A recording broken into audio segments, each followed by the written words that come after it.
பெண்களின் ஆடை பற்றி யோகா குரு பாபா ராம்தேவ் பேசிய கருத்தால் சர்ச்சை எழுந்துள்ளது.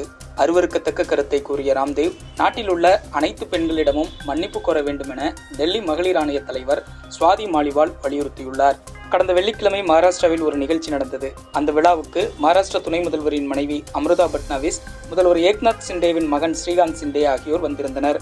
அந்த விழாவில் பேசிய ராம்தேவ், கூட்டத்திற்கு வருகை தந்துள்ள பெண்கள் அனைவரும் மகிழ்ச்சியாக காணப்படுகிறீர்கள்.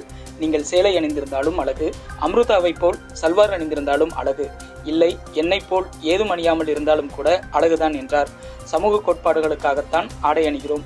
10 வயது வரை நாம் ஏதும் அணியாமல் சுற்றி இருக்கிறோம் தானே. இந்த கால குழந்தைகள் தான் 5 அடுக்கில் ஆடை அணிகின்றனர் என்று பேசியிருந்தார். இதுகுறித்து திரிணாமுல் எம்பி மகுவா மொய்த்ரா, டெல்லி ராம்லீலா மைதானத்திலிருந்து பதஞ்சலி பாபா ஏன் பெண்கள் ஆடை அணிந்து ஓடினார் என்பது புரிந்துவிட்டது. அவருக்கு சேலையும் சல்வாரும் தான் இஷ்டம் என்று சொல்லியிருக்கிறார். அவருக்கு பார்வை கோளாறு இருக்கிறது, அதனால் அவரது கருத்துக்கள் இப்படி இருக்கின்றன என்று கூறியுள்ளார். டெல்லியில் கணவரை கொலை செய்து துண்டு துண்டாக வெட்டி உடல் பாகங்களை ஃப்ரிட்ஜில் வைத்து அப்புறப்படுத்திய மனைவியும் அதற்கு உடந்தையாக இருந்த மகனும் கைது செய்யப்பட்டுள்ளனர். இச்சம்பவம் தொடர்பாக செய்தியாளர்களிடம் பேசிய டெல்லி கிரைம் பிரிவு உதவி கமிஷனர் அமித் கோயல், இந்த சம்பவம் கடந்த ஜூன் மாதம் நடந்துள்ளது. ஜூன் 5ஆம் தேதி ராம்லீலா மைதானத்தில் சில மனித உடல் பாகங்கள் கண்டறியப்பட்டன. பின்னர் 3 நாட்கள் கழித்து 2 கால்கள், 2 தொடைகள், 1 முழங்கை, மண்டை ஓடு கிடைத்தன. இதனை அடுத்து வழக்கு பதிவு செய்தோம். முதலில் அந்த உடல் யாருடையது என கண்டறியும் பணியை மேற்கொண்டோம். நீண்ட நாட்களுக்கு பின்னர்தான் அது அஞ்சன் தாஸ் என்பவரின் உடல் என்பது தெரிய வந்தது. மே 30ஆம் தேதி இரவு தாயும் மகனும் சேர்ந்து மதுவில் தூக்க மாத்திரைகளை கலந்து அஞ்சன் தாஸை அருந்தச் செய்துள்ளனர்.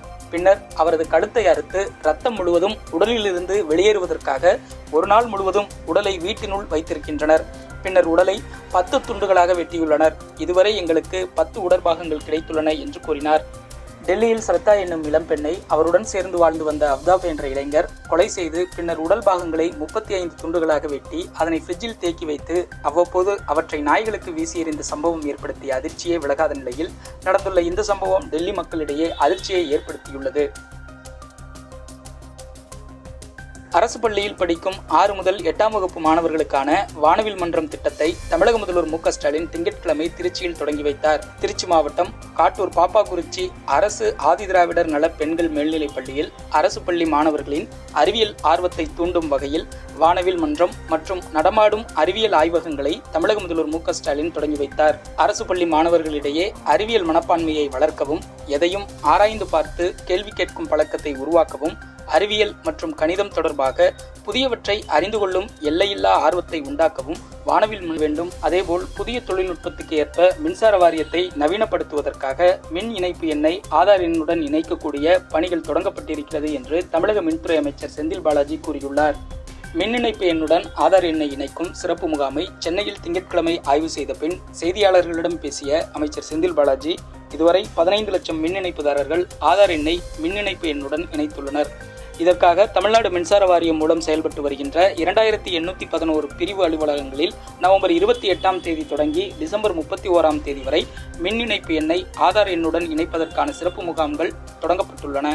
தமிழ்நாடு மின்சார வாரியத்தின் மூலம் அரசு மானியம் வழங்கி 100 யூனிட்டிற்குள்ளாக பயன்படுத்தக்கூடிய குடிசைகள் 100 யூனிட் இலவச மின்சாரம், கைத்தறி நெசவாளர்களுக்கு வழங்கப்படுகின்ற இலவச மின்சாரம், விவசாயிகளுக்கான மானியம் உட்பட ஏற்கனவே இருக்கின்ற அரசு இலவச மின் திட்டங்கள், அரசு வழங்கும் மானியங்கள் அனைத்து நடைமுறைகளும் தொடர்ந்து பின்பற்றப்படும். அதில் எந்தவிதமான மாற்றமும் இல்லை என்று அவர் கூறினார். தமிழகத்தில் 4 நாட்களுக்கு பரவலாக மழை பெய்ய வாய்ப்புள்ளதாக சென்னை வானிலை ஆய்வு மையம் தெரிவித்துள்ளது. 29ஆம் தேதி முதல் டிசம்பர் 2ஆம் தேதி வரை தமிழ்நாடு, புதுவை மற்றும் காரைக்கால் பகுதிகளில் ஓரிரு இடங்களில் லேசானது முதல் மிதமான மழை பெய்ய வாய்ப்புள்ளது என்று வானிலை ஆய்வு மையம் தெரிவித்துள்ளது. சென்னையை பொறுத்தவரையில் அடுத்த 48 மணி நேரத்திற்கு வானம் ஓரளவு மேகமூட்டத்துடன் காணப்படும். ஒரு சில பகுதிகளில் லேசானது முதல் மிதமான மழை பெய்யக்கூடும் என்று சென்னை வானிலை ஆய்வு மையம் தெரிவித்துள்ளது. கடந்த 2 நாட்களுக்கு முன்பு வரை தமிழ்நாட்டில் உள்ள சென்னை, மதுரை, கோவை, திருச்சி ஆகிய சர்வதேச விமான நிலையங்களுக்கு வரும் பயணிகளில் 2% பேருக்கு RT-PCR பரிசோதனை செய்யப்பட்டது. சீனாவில் இருந்து வரும் பயணிகளுக்கு கட்டுப்பாடு விதிப்பது குறித்து மத்திய அரசிடம் கேட்டு நடவடிக்கை எடுக்கப்படும் என்று அமைச்சர் மா. சுப்பிரமணியன் கூறியுள்ளார். நீட் விலக்கு மசோதா குடியரசுத் தலைவரிடம் இருந்து உள்துறை அமைச்சகத்திற்கும் சுகாதாரத்துறைக்கும் கல்வித்துறைக்கும் அனுப்பப்பட்டது. சுகாதாரத்துறையும் கல்வித்துறையும் சில கேள்விகளை எழுப்பியிருந்தனர். தமிழக அரசு அந்த கேள்விகளுக்கான பதில்களை அனுப்பி குடியரசுத் தலைவரின் ஒப்புதலுக்காக காத்துக் கொண்டிருக்கிறது என்று தெரிவித்துள்ளார். வேகமாக இருசக்கர வாகனம் ஓட்டுபவர்களுக்கு எதிராக நடவடிக்கை எடுக்கும் வகையில் விதிகளை வகுக்க கோரி தாக்கல் செய்யப்பட்ட மனுவுக்கு 4 வாரங்களில் பதிலளிக்க தமிழக அரசுக்கு சென்னை உயர்நீதிமன்றம் உத்தரவிட்டுள்ளது. உலகக்கோப்பை கால்பந்து போட்டியில் மொராக்கோ அணியிடம் அதிர்ச்சி தோல்வி அடைந்தது பெல்ஜியம். இதனையடுத்து பெல்ஜிய தலைநகர் புரூசல்ஸில் நடந்த கலவரத்தில் வாகனங்கள் தீக்கிரையாக்கப்பட்டன. நடப்பு ஃபிஃபா கால்பந்து உலகக்கோப்பை தொடரில் பெல்ஜியத்தை வென்று அதிர்ச்சி கொடுத்துள்ளது மொராக்கோ அணி.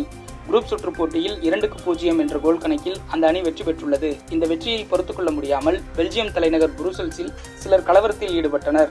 அப்போது கார், எலக்ட்ரிக் ஸ்கூட்டர்களுக்கு சிலர் தீ வைத்தனர். இதனையடுத்து கலவர தடுப்பு போலீசார் விரைந்து வந்து போராட்டக்காரர்களை விரட்டியடித்தனர். ஒருவர் கைது செய்யப்பட்டார். இந்த கலவரத்தில் ஒரு பத்திரிகையாளர் காயமடைந்தார். இந்த சம்பவம் குறித்து உயர்மட்ட விசாரணைக்கு உத்தரவிடப்பட்டுள்ளது. விஜய் ஹசாரே கோப்பையின் காலிறுதிப் போட்டியில் ஒரே ஓவரில் 7 சிக்சர்கள் அடித்து மகாராஷ்டிரா வீரர் ருத்ராஜ் கெய்க்வாட் சாதனை புரிந்துள்ளார். விஜய் ஹசாரே கோப்பை 2022 தொடரின் காலிறுதிப் போட்டியில் உத்தரப்பிரதேசம், மராட்டிய அணிகள் திங்கட்கிழமை மோதின. அகமதாபாத்தில் நடந்த இந்த போட்டியில் முதலில் மகாராஷ்டிரா அணி களமிறங்கியது. இதில் சிறப்பாக விளையாடிய மகாராஷ்டிரா அணி 50 ஓவர் முடிவில் 330 ரன்கள் எடுத்தது.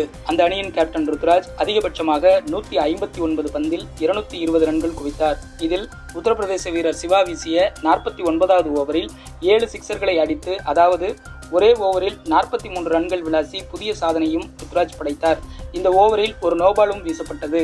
ஒரே ஓவரில் 7 சிக்சர்கள் விளாசிய ருத்ராஜுக்கு வாழ்த்துக்கள் குவிந்து வருகிறது. ருத்ராஜ் IPL-இல் சென்னை சூப்பர் கிங்ஸ் அணிக்காக விளையாடி வருகிறார் என்பது குறிப்பிடத்தக்கது. அசாம் மாநிலத்தில் திப்ருகர் பல்கலைக்கழகத்தில் ராகிங் கொடுமையிலிருந்து தப்பிக்க மாணவர் ஒருவர் 2வது மாடியிலிருந்து விழுந்து தற்கொலைக்கு முயன்ற சம்பவம் தொடர்பாக 5 பேர் கைது செய்யப்பட்டுள்ளனர். காயமடைந்த அந்த மாணவருக்கு தீவிர சிகிச்சை அளிக்கப்பட்டு வருகிறது. காவல் நிலையத்துக்கு விசாரணைக்கு அழைத்துச் சென்ற இளைஞர் விக்னேஷ் மரணமடைந்த வழக்கில் 6 போலீசாருக்கு எதிராக சென்னை முதன்மை அமர்வு நீதிமன்றத்தில் CBCID போலீசார் குற்றப்பத்திரிகை தாக்கல் செய்துள்ளனர்.